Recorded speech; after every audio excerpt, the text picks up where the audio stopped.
Hello, buenos dias, everyone. I guess, thank you, Esteban, for joining on this call today.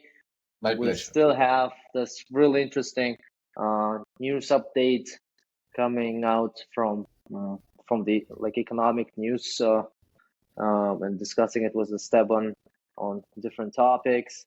Again, a little bit of a rundown.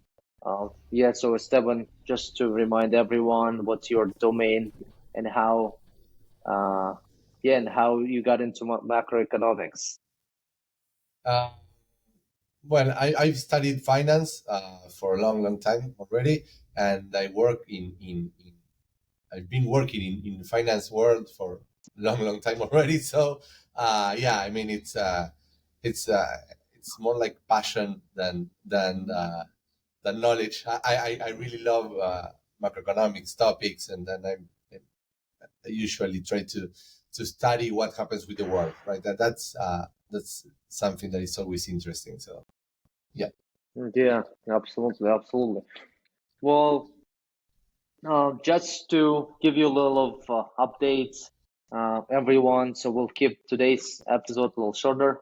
It's going to be just about 30 minutes, but we will try to discuss most interesting topics that are happening. And today I actually wanted to start with Germany. And like everyone is predicting the Germany's economy to slow down, and it's kind of been not doing well. There are lots of large facilities that are actually moving to the States, especially around industries like heavy industries and high-tech industries. And it seems to be like a real interesting case where large companies are moving away from European Union and specifically Germany. But what's your take on it? What do you think is going to happen? And how's it? I mean, if there was I think that it was some days ago that the unemployment data was released for the German government, and they reached like the peak of unemployment in the last 2 years. It was like, I think that nearly 6%, 5.9%, something like that. So I mean, Germany is, along with other European countries, or I would say most European countries, going towards recession, right? I mean, it's each month is harder to think that a soft landing, as you guys say in the US, or something that has been going on in the US for a long time now, like Janet Yellen said, no, the soft landing. I don't think that soft landing in Europe is possible now, right? They have suffered the war with Russia on a very heavy way. You know, prices of energy went skyrocketed like some time ago, and that conflict still remains. Germany was the country that bought the most energy from or gas specifically from Russia, so it was heavily affected, and now unemployment is reaching a 2-year high, right? So they have more unemployment down now than during the pandemic crisis. So I think that's a problem. I mean, companies will. I mean, money flows with the economy. So if an economy is going towards a recession, the most probable outcome is that money will outflow from that country, and will go to other countries, or to US dollar, or to US bonds. But I mean, it won't be surprising that companies in Germany, specifically maybe retail companies, the ones that need the purchase power of people to survive, that those kind of companies will close or leave Germany. It would be like a unexpected outcome, taking into account the unemployment. And the problem with that is that it generates like a snowball. It's more unemployment, less consumers, more companies leaving. That's more unemployment and less consumers. Yeah? So it's like a snowball that it's quite hard to stop, and that ends in recession. So I think that in the US there is a chance still of going out of the inflation without a recession. I think that soft landing is a possible scenario. Europe is a little bit more complicated in that sense, and I think that in Europe is harder to think on a non-recession scenario, specifically when you look at these numbers of unemployment. That is one of the first signs of recession. I mean, having now more unemployment than in the pandemic crisis, it's quite bad. It's definitely a sign, right? Like it's definitely a sign. Definitely. If your economy is not doing, I mean, if your employment rates are not doing as good as during the greatest shutdown of the economy, so definitely. Well, for example, an interesting fact is that this November, they created 90,000 fewer jobs than November of last year. So, and it's a lot of fewer jobs. I mean, if you take into account that regularly a country like Germany would open, like, I don't know, 800,000 jobs a month, 90,000 jobs less, it's a lot of less opening positions. So that's quite a sign of economic slowdown. Yeah, I also saw that they stopped subsidizing gas prices for natural gas starting December 1st or something. Germany is having the same problem than all the other countries that started subsidizing gas and energy. I mean, if you continue printing money, you will generate more inflation. So they need to reduce the expenses. I mean, the government expenses. If they don't, they will continue generating inflation. And now, priority number one for most of the countries in the world is to bring inflation back to normal levels. So, I mean, it's quite hard to think that you can continue giving money to people without generating inflation. I mean, it's something that has to happen. Especially if you're subsidizing it like greatly all the time. Great point. I mean, like all news recently have been everywhere across the globe, basically not that positive. People say that Chinese economy is slowing down as well, and it actually has some really big signs of some deeper issues. Do you think?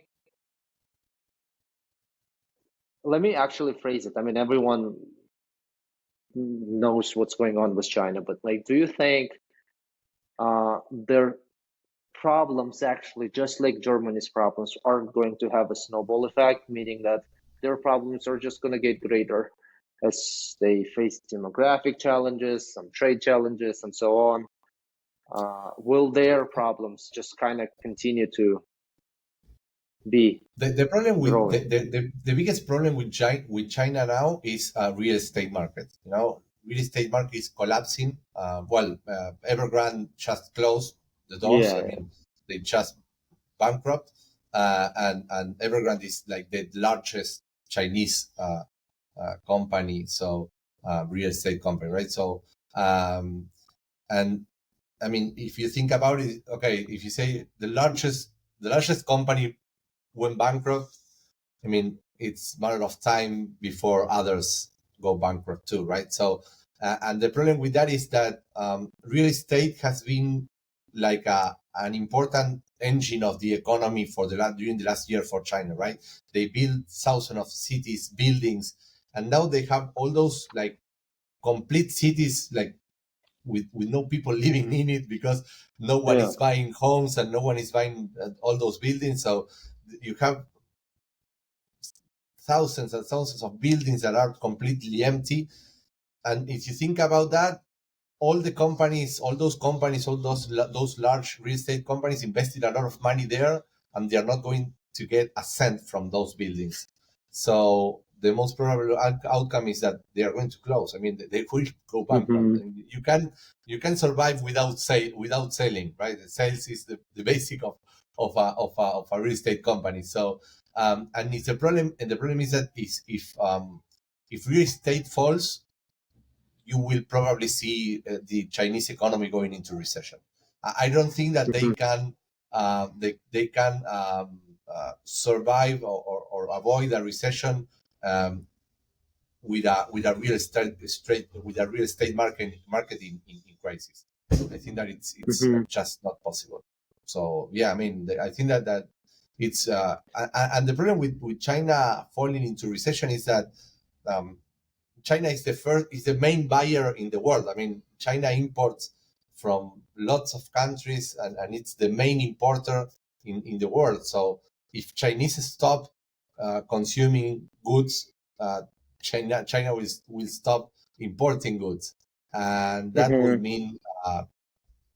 mean less sales for a lot of companies in the world that basically live or rely on Chinese economy to survive. So I mean that would impact in all the world for sure. Yeah, that's so true.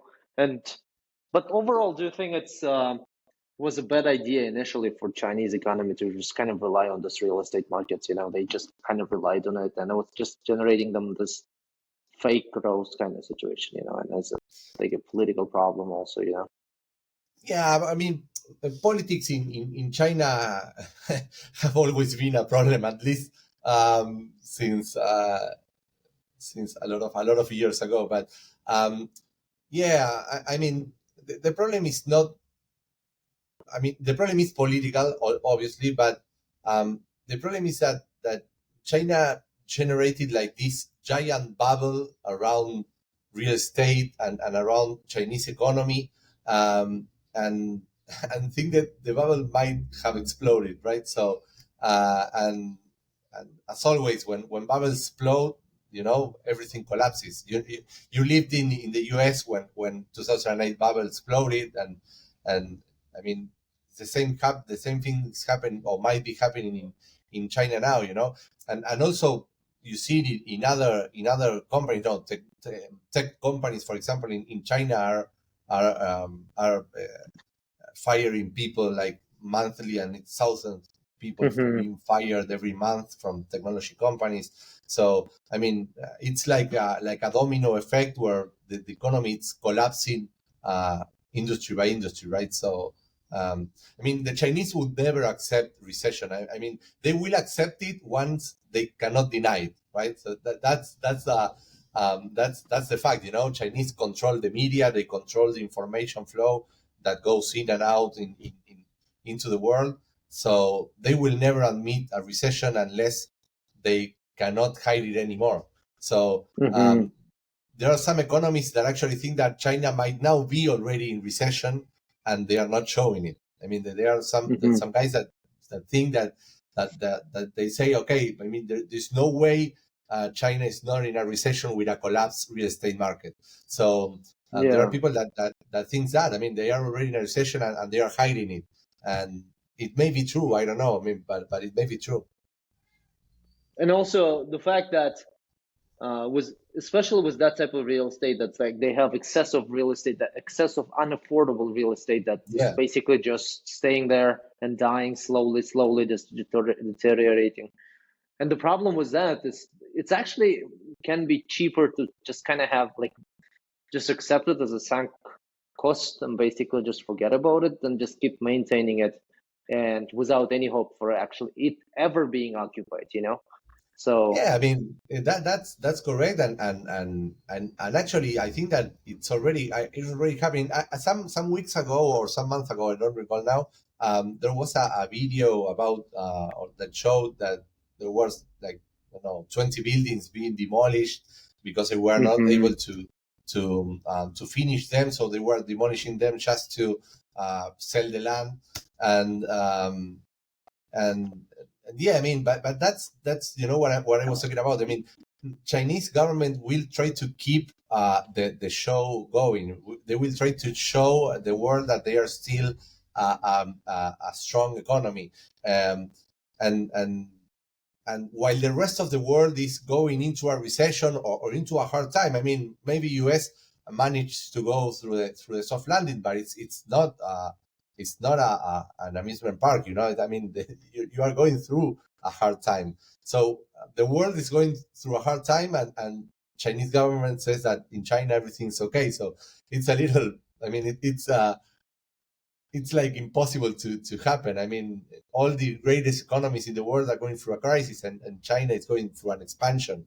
I mean, it's weird to think about it. So yeah, I mean, it will obviously be the best idea to go. I mean, to demolish all the buildings and accept that they are in a recession. But I think Yeah. that the problem is that they don't want to do it. They don't want to accept that, and so they have to keep the circus running. And so, as I told, they have those enormous cities that where I know maybe it's a city for 20,000 people, and there are like 5,000 people living in there, right? So, and it's like a ghost town, it's like the Western, the old Western towns.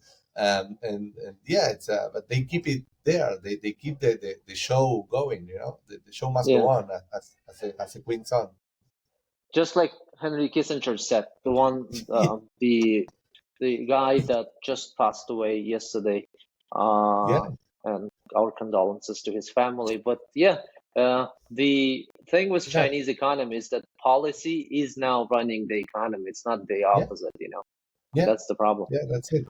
That's it. Well, there's another place in the world that's been run by not by the economy but by something else, and that place is Israel. And Yeah, the economists are looking into this, and there are lots of conscripts being basically called into the army, and it's a workforce that's being taken away, the most workable, I guess, that the people at the prime of their age being just taken away from the economy. And also the Israel situation where they have both female and male conscripts, they're all being called, and it really drastically affects their economy. And well, the World Bank, all the big economists are predicting Israel's economy to not yeah, to to collapse. shrink, but at least to Yeah. grow much slower than they used to grow. But do you have any specific kind of ideas on that? I mean, war is the only country that will ever benefit of war is the U.S. I mean, it's the only country that will ever get something good or a stronger economy after a war. Um, in the rest of the world, the war implies recession. The war implies um, government spending going up, and that implies money being printed, and that ends up in inflation, and of course the humanitarian side of every war, right? People dying and everything that has to do with that part. But going strictly to the economy, war can never be or it's it's never good for the economy. And these things that you are saying about people being taken out of the economy and send it into war adds up with different things that end up in in a crisis. For example, you take people out of the economy produces less, you have less offer, so prices of Mhm. goods will go up, and you have inflation, and also you are printing money um, to go through that war. So you are going to create more inflation, and inflation ends up freezing the economy because you don't have prices for reference. And I mean, yeah, I mean the Israeli economy will collapse if this war continues through time, right? Yeah. Yeah, it's a pity, really, and it's a pity because Actually, go ahead, go yeah, ahead. sorry. And it's a pity because I mean, Israel economy has been growing a lot in the last years, right? It's one of the fastest growing economies, and also in terms of technology development, and so Exactly, exactly. it's a pity that you are taking all those all that people that they are like capable workers with with high level of education, with the capability of developed technology, and you're taking them into a war and getting them out of all that for the economy. So I mean, yeah, it's a shame that's happening from, I mean, far from the humanitarian side, right? That's for sure catastrophic. But from an economy point of view, it's a shame that the Israeli economy will slow down because they were just growing at a really fast pace, right? So Yeah, exactly. It's just there's one point that I wanted to make, and then we'll get to this like very short session, like not session, but I just wanted to ask you something about Keynesian economy. But yeah, especially with high value added, like the Israel's economy is very high value added, right? yeah, So it's not Russian economy that's based on oil. It's a very high value added. Lots of R&D, lots of scientific kind of like multiplier on top of that, whatever is going on. And that part of it is really interesting. And so what I'm going to, or how I want to uh, just like have this couple of 3 minutes of your opinion on, just everyone remembers what Keynesian economy is, right? And how like through military expenses or through military expenses, basically how like through multiplier, how it kind of goes down the stream. But what's the opposite of effect of it? So what's the multiplier on government spending? the problem with government spending in military is that the military industry, I mean, obviously you have like high tech and development in the military industry, but the people that is when you expand your military expenses, the people that is hired in the military industry is like low. I mean, it's like people with low levels of education. I mean, it's just factories, right? So it's people that go to a factory and produce.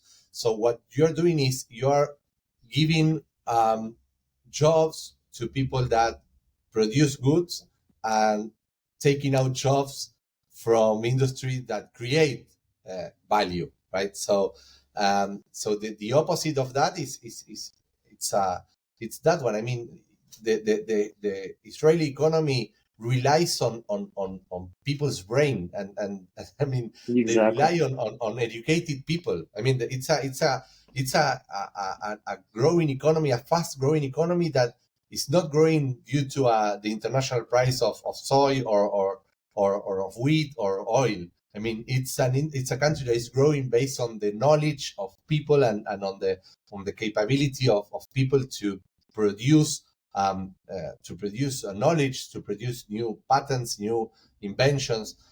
So if you take that people and lead them to war, and you replace those people in the economy by people that don't need any education because they just need to pull a bottom into a factory or I mean, you're changing your economy and you're turning a fast growing economy, technology relate or technology that relies on technology, into an economy that relies on manufacturing goods. So you're going like one step uh, backwards, instead of going Yeah. forward, because economies that tend to go forward, right? So you first produce like commodities, then you produce like manufactured commodities, then you produce manufactured goods, then you produce knowledge, right? So now Israel is going to go backwards. So they're going to change an economy that produces knowledge and to turn it into an economy that produces goods. Yeah. So they're going to take a step backwards, and that I think that it's the worst outcome for that economy and for its people, Hmm. because I mean this generation, if that happens and wars goes on and on for several years, you will have a complete generation of people that won't be studying at the university, for example, because you are taking them out from their universities or from their jobs, sending them to war. They spend a lot of time there, and even though they come back, they have already spend a lot of time that they could have used in studying and developing inventions and getting their degrees. You have slowed them down several years maybe. So yeah, I mean that's a shame for an economy that managed to be. I mean, the surprise, the amazing thing about Israel is that it's not a first class economy, right? I mean, it's not the US or Japan. I mean, it's not at that level, but they managed to produce technology despite not being at the same level, Yeah. right? They managed to produce the same technology or technology at the same level as Japan, the US, but without being that economy, right? So Yeah. I think it's a shame from an economic point of view that this or uh, that innovation that innovation matrix could be destroyed. So Yeah. that's really a shame. Yeah, that's so true. That's so true. Yeah, now let's actually get to that one interesting topic that we want to discuss from the very beginning. I mean, to remind everyone, Esteban is from Argentina. And Argentina has been creating or producing some really interesting Yes, subjects in the past couple of definitely, weeks. definitely. So yeah, tell us a little bit more about what's going on and how Well, I mean, 2 years ago, a new party was born, that it's called, in English it would be something like, freedom going forward or libertarians going forward, right? It's La Libertad Avanza in Spanish. And that party is led by a guy that it's a libertarian. I mean, he says he's a libertarian. And the most weird thing of all this is that this guy during the last 2 years has been saying everything that he's going to do. So I'm going to cut off spending, government spending. I'm going to destroy the Argentinian peso and replace it through the US or for the US dollar. I'm going to sell all the companies that the government has. And the weird thing is that historically in Argentina, that guy with that speech will have, I know, will have lost. I mean, would have lost. I mean, someone like yeah, that would have get like, I don't know, 1% of votes, and this because guy, you guys are famous for this leftist kind of Peronista type of yeah, guys, right? yeah, that's right. I mean, and even the ones that are not Peronist, they are not fully libertarian. I mean, in Uh-huh. general, Argentina has like Keynesians guys and socialist guys. So we are always going on between Keynes and Marx, like there. And now we have this guy that has been talking about libertarians and capitalism and during the last 2 years, and he managed to win. Sorry, and some weird things. For example, I know one of the things that he said during the whole campaign is that, okay, I'm going to sell all the companies that belong to the government, right? So, and he got votes of people that work in those companies, you know. Wow. So people that probably knows that they are going to lose their jobs because, I mean, if a government sells a company and a private company buys it, the most probable outcome is they will fire most of the employees to make it efficient, right? That's the idea.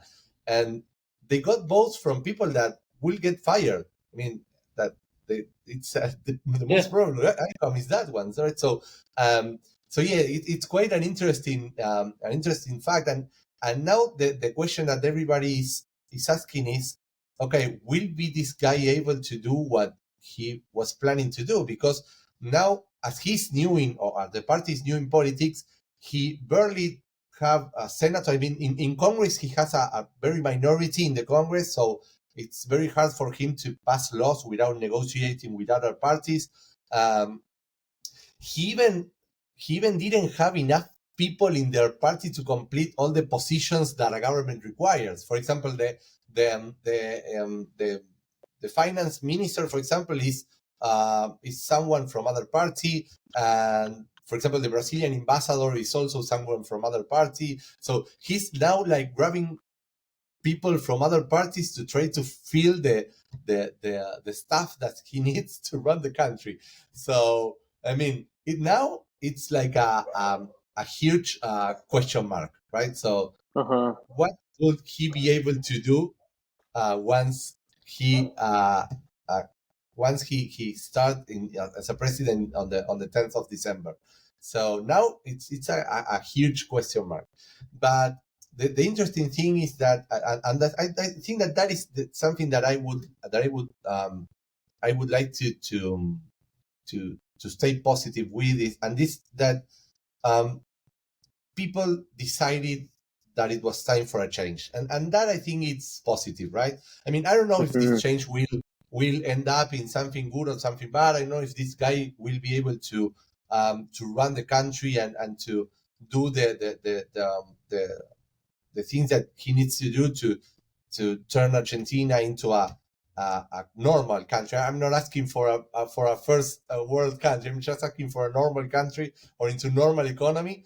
But at least people voted for a change, right? They voted for something different, and that I think it's valuable. I think that's something. Everyone is kind of confused about, and they do not know what to expect from the guy. Meaning, like, is he going to be like a really crazy guy that's going to get ousted sometimes down the road, or is he going to be more like Trump, where the showman type of personality was switched, was pretty much pragmatic, conservative economy? During the campaign, if you look at Milei's, Javier Milei is this guy. So if you look at Milei's campaign, it's very similar to Trump and to Bolsonaro. That was the capitalist president of Brazil, the last one, right? No, but this guy is much more extravaganza than Bolsonaro, I would say, right? But yeah, it's Trump multiplied by 10, right? So yeah, I mean, I think that in the end he will have to be more pragmatic. I mean, most of the changes he tend to do are impossible from a democratic point of view, right? So in taking into account that we have a democracy and that he needs to negotiate with other political parties, I think that there are some or the more radical changes he plans to do are, I mean, it will be difficult for him to do it, and I think that in the end he will have to be more pragmatic, more or less like Trump did. Like, for example, Trump with the wall, no, the wall that divides Mexico and the U.S. So I think that in the end he will end up being more pragmatic. Actually, he now made an agreement with the previous president, right? With the previous party, right? That was more liberal oriented, and that it's a sign of pragmatism, right? So I think that he definitely has like a crazy personality. I mean, if you look at it, I know the videos. I mean, he shouts and screams and has like and curses and all this weird behavior. But I think that in the end he will turn into a pragmatic guy. I mean, he's like a candidate born and made in social networks. It's a candidate that was born in social networks and that made all his campaign in social networks, and that I think that and it's also an outsider of the political environment, and I think that people what saw in him is something different, right? So in fact there are some polls that shows that people that vote in him, it's not sure that he's going to be a good president. I mean, there are a lot of people that voted him just for being different and not for being better. Exactly. So it's more of like anti-establishment, right? It's like, we're so tired of this two parties just kind of like going back and forth between each other, all this corrupt stuff, and lots of corruption, political corruption, and that's. I think that's the key. That was the key in this election, but I mean now we have a huge question mark. So I mean, we could be like a normal country in 5 years, or we could be worse than Venezuela. I don't know, but I mean it's a situation that I think that no one can even like predict what could happen. I mean, in general, when you get to the end of the year, that happens in every country. When you get to the end of the year, there are a lot of economists going out and saying, okay, so next year the country will grow like this, or the currency will happen like this, and the demand and supply and prices, and this year there are no economists saying, okay, which will be the value of the dollar next year. I mean, no one aims to guess it, or which will be inflation next year. I mean, no one is trying to guess anything, because no one can guess anything. So I think that we will just go with the flow and see what happens. It's that's the way now. Okay, then I have 3 questions, but you have to answer them very shortly, like fast. So 3 questions. First question is, so one famous economist, like kind of economist journalist, said the question is, if your president, the Argentinian new president, or president-elect, I guess is the right way to say that, he's acting or he's really like that. So what's your answer? Short. I think that he's really like that. Yeah. Okay. I think that's his personality. I'm hoping, my hope is that as long as he's president, we will try to act differently. But I think that it's his true personality. Yeah. Okay. Question number 2. Just like Michael Bloomberg says, men lie, women lie, feelings lie, numbers don't lie. So Argentina had really bad inflation. So how did markets react to winning the election? Markets react. It was something that was something interesting in the general. Well, the pre-elections. We have like a pre-election when it's like a poll. Then you have the general, and then you have the final, right? So in the pre-election, when this guy won, markets crashed completely. This was like, okay, this wacko guy is going to be president, so everyone starts selling stocks, and the dollar rose a lot. But in this last election, the behavior of the market was the opposite one. Everything went up, dollar went down, and I think that this is because from the first pre-election to this one, this guy turned more pragmatic. Stop talking about some wacko ideas, start talking about more pragmatic ideas. And I think that the market is seeing what I'm hoping, that this guy is a crazy guy, but when he's president, he will try to avoid acting as a crazy guy, right? So markets reacted well. I know. Let's see. As always, we have to see what happens when he becomes actual president, and the first measures and all that. So, but up to now, markets have reacted well. Cool. What about yourself? Are you bullish or bearish about this? I would say I'm holding. I'm not selling nor buying. I'm holding. I'm just waiting. I'm just waiting and see what happens. I think that I'm hoping that this guy ends up being someone that makes the changes that has to be made, that are not politically correct, because they are very hard and people will suffer for sure. But I think that this guy will do what it has to be done, but that will be really, really difficult. So my hope is that he can hang in there during next year. And if he manages to survive next year, maybe Argentina has the opportunity to grow again. I think we should make our next podcast around December 11 and see how things definitely. go. All right. Well, thank you, everyone. Thanks, Esteban, for jumping on the call today, and talk to you on December 11th. Let's see how things go. Bye. All righty. Bye-bye.